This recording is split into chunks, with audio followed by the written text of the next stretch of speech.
Hello la compagnie, c'est Jenny, j'espère que vous allez tous bien. Donc aujourd'hui dans cette nouvelle vidéo, je vous montre ma semaine numéro 3 spéciale détox zéro sucre. Je vais vous parler de la semaine passée, je vais vous faire un petit bilan, tout ça. Et puis je vais vous montrer quelques idées recettes pour vos encas et pour vos petits déjeuners, bien évidemment sans sucre, pour vous faire plaisir sans culpabiliser et très rapide à réaliser. Et ensuite je vais vous montrer mon petit retour de course, bien sûr aussi sans sucre. Allez, c'est parti! Alors on se retrouve aujourd'hui, donc comme je vous l'ai dit dans l'introduction, pour mon petit bilan sur la semaine 2. Aujourd'hui nous sommes le jour 17, donc déjà 17 jours que j'ai entamé ma détox zéro sucre ajouté. Donc si vous voulez un petit rappel de tout ça, je vous renvoie vers mes dernières vidéos. Donc je vais vous faire le petit bilan, le petit update physique et puis sur tout ce que j'ai ressenti les semaines précédentes. Donc concernant mon poids, comme je vous l'avais dit la fois dernière, c'est toujours pareil, rien n'a changé. Donc là, on ne peut pas trop se rendre compte si c'est le cas dû à ça ou pas. Mais comme j'ai eu mes règles, donc forcément c'est peut-être un peu... on ne peut pas vérifier, on vérifiera la semaine prochaine. Mais pour l'instant, le poids n'a pas bougé, c'est la même chose. Par contre, concernant ma masse graisseuse, je vous remettrai ici, ça a un petit peu bougé, mais ça reste très light. Mais c'est en termes de mensuration, j'ai perdu quasi 10 cm au niveau de mon tour de hanche. J'ai perdu un petit peu aussi en termes de taille, j'ai perdu 4 cm. Après tout ce qui est bras, tout ce qui est poitrine, tout ça, rien n'a bougé, donc c'est pas mal. Tout ce qui est cuisse, ça a un petit peu bougé, j'ai un petit peu perdu des cuisses, j'ai dû perdre 2 cm. Donc voilà, comme je vous le dis souvent, n'arrêtez pas votre jugement sur une balance parce que le poids varie en fonction de nos cycles, en fonction de ce qu'on a mangé, évidemment en fonction de notre état général. Donc le poids sur la balance ne veut pas forcément dire grand chose, donc prenez des mesures, prenez-vous en photo et regardez aussi en fonction de vos balances si vous avez le taux de masse grasse et le taux d'eau, parce que des fois vous faites de la rétention d'eau. Le plus important c'est d'avoir un bon ratio concernant la masse graisseuse, donc le mieux c'est d'être dans les normes bien évidemment, mais surtout que vous vous sentiez bien dans votre corps, dans vos vêtements, parce que deux personnes avec une masse graisseuse plus ou moins importante, ça donnera pas la même chose. Et en plus de ça, vous ne pèserez peut-être pas moins, mais peut-être même plus, mais vous serez plus musclé, vous ne serez pas skinny fat. Je vous renverrai vers cette vidéo skinny fat, vous savez de quoi je veux parler. Donc voilà, concernant tout ça, je suis très contente en termes de rendu, de résultats. Donc voilà, ça a changé à ce niveau-là. Après, comme je vous l'ai dit, pour le reste, ça n'a pas bougé. Concernant l'aspect de la peau, j'ai moins de cellulite. Je vous l'avais dit, ça n'avait pas bougé la première semaine. J'avais pas vraiment de résultats. Après, j'en ai pas énormément, mais ça a bougé. J'en ai vraiment très peu. Ça a beaucoup diminué mon aspect de cellulite. Donc franchement, ça aussi, c'est un super bon point. Autre bon point, je dors vraiment beaucoup mieux qu'avant. Comme je vous l'ai dit la semaine dernière, déjà c'était pas mal, mais là c'est encore mieux. J'ai été beaucoup moins fatiguée pendant mon syndrome prémenstruel, beaucoup moins fatiguée pendant mes règles. Pour moi c'est déjà énorme parce que tous les mois c'est la vraie galère entre les douleurs, la fatigue, l'humeur, je vous en parle même pas. Donc là au niveau humeur ça a été beaucoup mieux aussi. Donc franchement à tous ces points là ça a été que du positif. Bon, j'étais un peu fatiguée mais beaucoup moins qu'en temps normal. Donc concrètement, le bilan pour moi, pour l'instant, il est quand même pas mal en termes d'aspect physique quand même, parce que je trouve que c'est quand même énorme en termes de résultats en si peu de temps. Après, comme je vous l'ai dit, je pense que quelqu'un qui aura une alimentation moins saine, qui mangera beaucoup plus de produits industriels et qui grignotera beaucoup dans la journée, aura beaucoup plus de résultats en termes de poids. Je pense que ça sera beaucoup plus flagrant que moi qui ne mangeait que des produits sucrés le week-end. Donc effectivement, après le reste de l'année et le reste de la semaine, j'avais une alimentation relativement saine et équilibrée, sans produits industriels et sans produits transformés. Donc voyez de votre côté, pour ceux qui me suivent dans ce challenge détox 30 jours sans sucre, voyez vous de votre côté si effectivement ça a pu jouer plus sur votre perte de poids. Dites-moi le en commentaire parce que j'ai vraiment envie de le savoir. Voilà, donc après qu'est-ce que je pourrais vous dire d'autre? Écoutez, moi pour l'instant je ressens pas spécialement de manque en termes de sucre. Franchement je me suis habituée. Sachez qu'il faut compter 21 jours pour que notre cerveau se rende compte que vous êtes en train de changer d'habitude pour pouvoir les ancrer. Donc là la semaine prochaine j'aurai atteint ce stade, donc je pense que il va falloir continuer à maintenir mes efforts jusqu'au 30e jour, et puis à partir de là je vais essayer de vous faire encore un bilan la semaine prochaine et la semaine d'après avec le bilan final. et on verra ce que ça donnera. Voilà, du coup j'ai décidé aussi, comme je vous l'ai dit dans l'introduction, de vous présenter des idées suite à mon retour de course que vous allez avoir juste ensuite. Après cette vidéo, je vais aussi vous présenter quelques idées recettes pour justement vous faire plaisir en mangeant gourmand et sainement et sans sucre ajouté pour vos petits déjeuners, vos goûters, sur ce que vous voulez pour vous faire plaisir. J'espère que ça va vous faire plaisir. Après, laissez-moi un pouce en l'air si la vidéo vous a plu. Dites-moi en commentaire si vous suivez le challenge. Dites-moi vos difficultés, ce que vous rencontrez, vos avantages, tout ce qui se passe en ce moment pour vous. Ça sera sympa que je le sache. Abonnez-vous à ma chaîne. Surtout, n'oubliez pas d'activer la cloche des notifications pour ne rien louper de mes prochaines vidéos. Je vous dis bonne continuation, prenez bien soin de vous et puis place à mon retour de course et à mes recettes. Ciao ciao!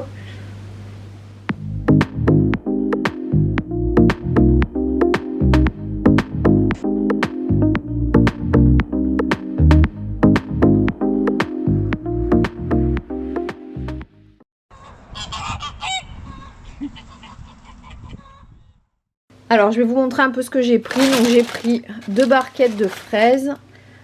Voilà.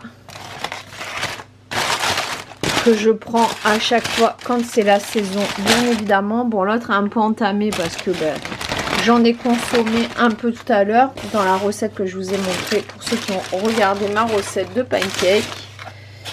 Et ça, je vais m'en servir pour pas mal de choses quand je fais, par exemple, mes bols l'après-midi à 4 h, donc avec du fromage blanc, enfin du skyr, ou alors avec du lait, et puis après avec des noix, des amandes, ce genre de choses. Donc les fraises, j'en prends au moins une fois par semaine. Bon, je vais vous tenir parce que ça veut pas. Alors ensuite, j'ai pris comme d'habitude, j'ai pris 2 brocolis. Ça... j'en consomme pareil également au moins une fois par semaine, ça dépend si j'en trouve ou pas. Je vais m'en servir pour faire avec du poisson comme j'aime bien faire. J'ai pris des carottes, donc ça pareil, soit en carottes râpées, soit avec du poisson ou peu importe. J'en ai toujours à la maison. J'ai pris premières aubergines de la saison, donc j'en ai pris qu'une. Donc ça, je vais voir ce que j'en fais. Pour l'instant, j'ai pas d'idée. J'ai pris également des pommes encore. Et comme vous savez, je consomme pas mal de pommes pour faire tout ce qui est compote, ce genre de choses, ou à croquer comme ça. Donc des pommes.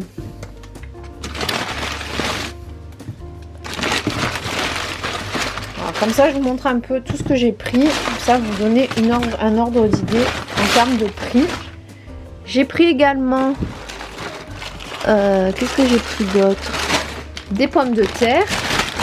Alors, il n'y avait plus comment dire, de patates douces. Donc, j'ai pris des pommes de terre.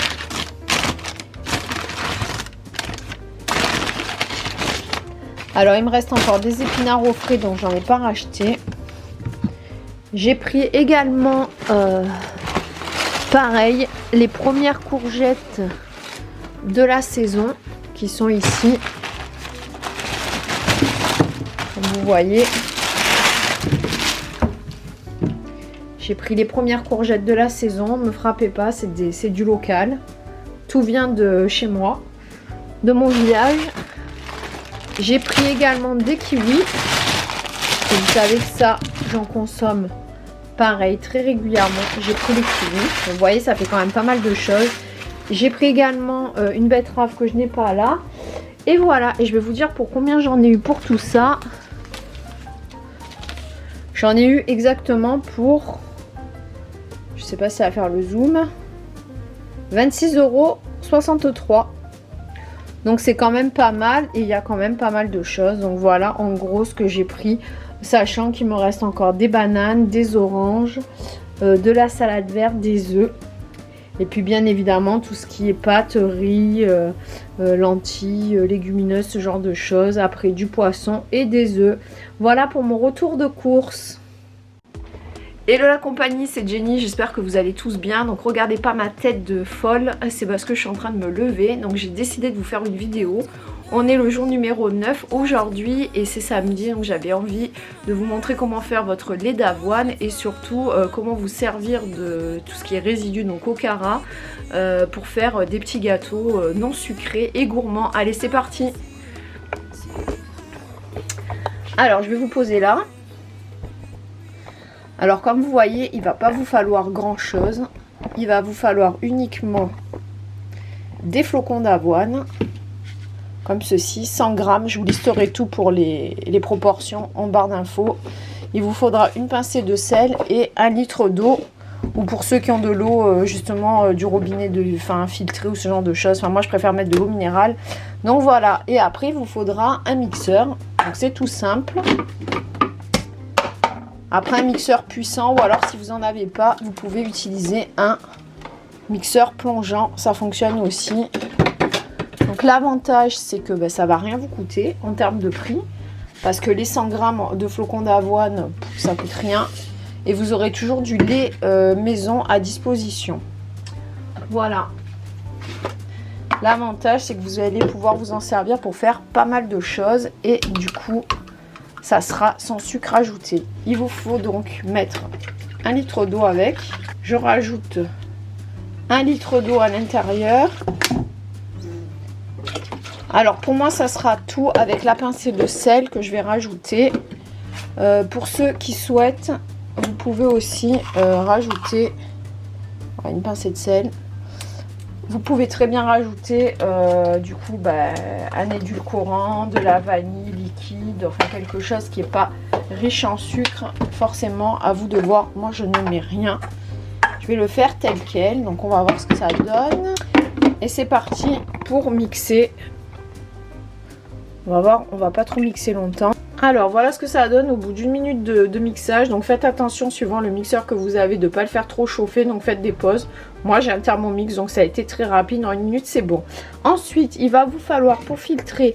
Soit moi j'ai acheté un filtre permanent que vous trouvez au rayon filtre à café. Donc vous pouvez vous en resservir. Donc vous avez ça comme option. Vous avez des sacs pour faire votre lait végétal qui se trouve sur internet, sur Amazon. Vous avez aussi de l'étamine, c'est un tissu assez fin donc que vous achetez coupé au mètre dans les magasins justement de voilage, de tissu, ce genre de choses. Sinon après avec une petite passoire et puis vous prenez un voilage assez fin, assez serré quoi pour pouvoir passer tout ça. Donc on va faire ça, je vous montre. On va un peu tourner, alors je sens que ça va être un peu cata donc oula. Donc voilà, vous aidez un peu pour que ça aille plus vite.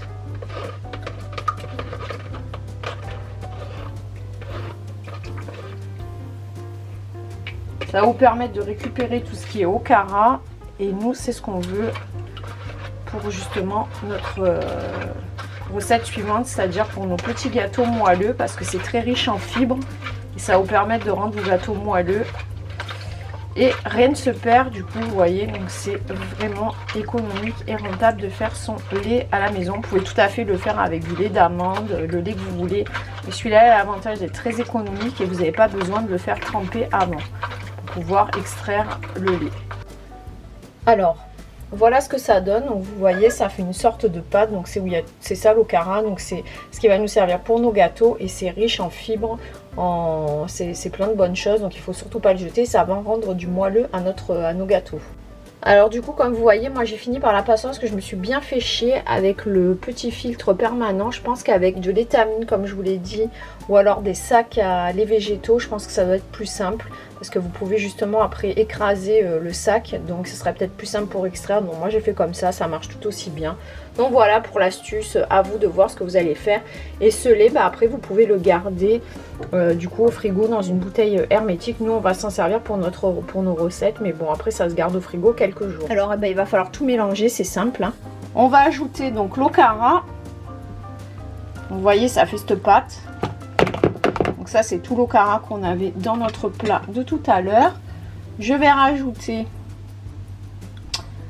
le bicarbonate, la cannelle. Je vais rajouter ma purée bien évidemment.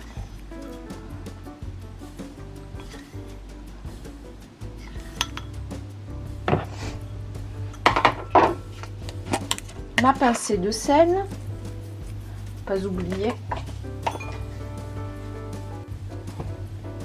Alors, il va falloir rajouter donc les zestes de citron et d'orange que j'ai rajouté moi. Et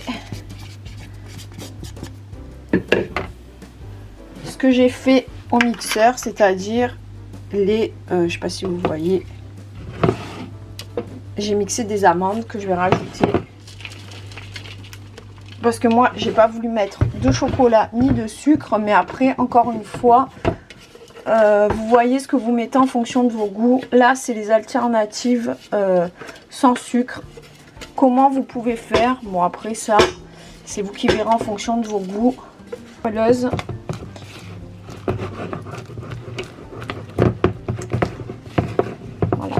Vous mélangez bien. Et après, vous mettez tout ça sur une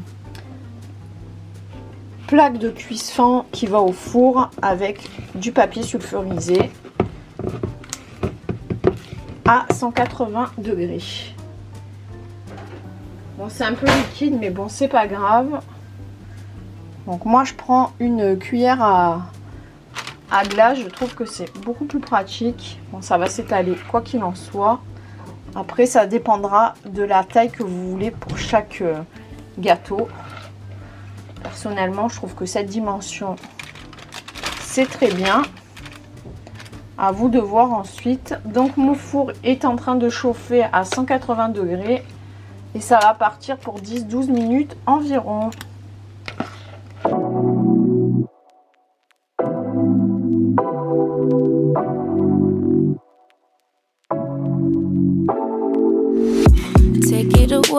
Take it away, feeling too good to me. Chilling all day, all in your space is where I wanna be. Here in this room, what did you do? I just can't get enough. Too caught up in your love. Alors c'est parti pour ma recette de pancake au flocon d'avoine et bien évidemment sans sucre ajouté. Donc c'est une des recettes que je fais très régulièrement. Vous allez voir, c'est très rapide à réaliser et il vous faut peu d'ingrédients. Allez, c'est parti, je vous montre tout ça. Donc il va vous falloir pour cette recette bien évidemment des flocons d'avoine. Donc je vais voir si j'arrive à faire le focus parce que évidemment voilà. C'est que mon appareil bug un peu. Donc je vous mettrai tous les ingrédients en description et sur le côté. Donc 30 g de flocons d'avoine. Il va vous falloir un œuf et un blanc d'œuf. Il va vous falloir une cuillère à café de bicarbonate de soude. Il va vous falloir 10 g de noix de coco râpée. Bon après si vous n'aimez pas bien sûr n'en mettez pas. Les bananes, moi j'en ai pris 2 parce que c'est des toutes petites, mais il vous faudra une banane. 50 ml de lait ou boisson végétale de votre choix. Moi bien sûr j'ai pris avec le lait d'avoine que j'ai fait maison. Sans sucre bien évidemment. Il va vous falloir après quelque chose comme de l'huile de coco pour ma part pour graisser la poêle. Mais après vous prendrez ce que vous avez. Donc vous allez voir c'est très simple. Vous avez juste à tout mettre dans le mixeur et à mixer. Donc franchement c'est pas plus compliqué que ça. Alors je mets les flocons d'avoine, l'œuf, le blanc d'œuf entier. Je vais mettre le bicarbonate. Bon j'en ai un peu mis trop. Je vais mettre le lait. Bien évidemment la noix de coco râpée. Attendez, je vais vous... Voilà, donc j'ai mis mon huile de coco à fondre. Donc je vais attendre que ça soit bien chaud et je vais pouvoir verser ma préparation dans la poêle. Bon, il n'y a plus qu'à attendre que ça cuise. Et puis c'est bon. On n'aura plus qu'à goûter tout ça. Alors voilà le résultat avec mon topping. Donc moi j'ai choisi de mettre une cuillère à soupe de skyr. Comme je vous l'ai dit, c'est riche en protéines et faible en matières grasses et en calories. Et très pauvre en sucre.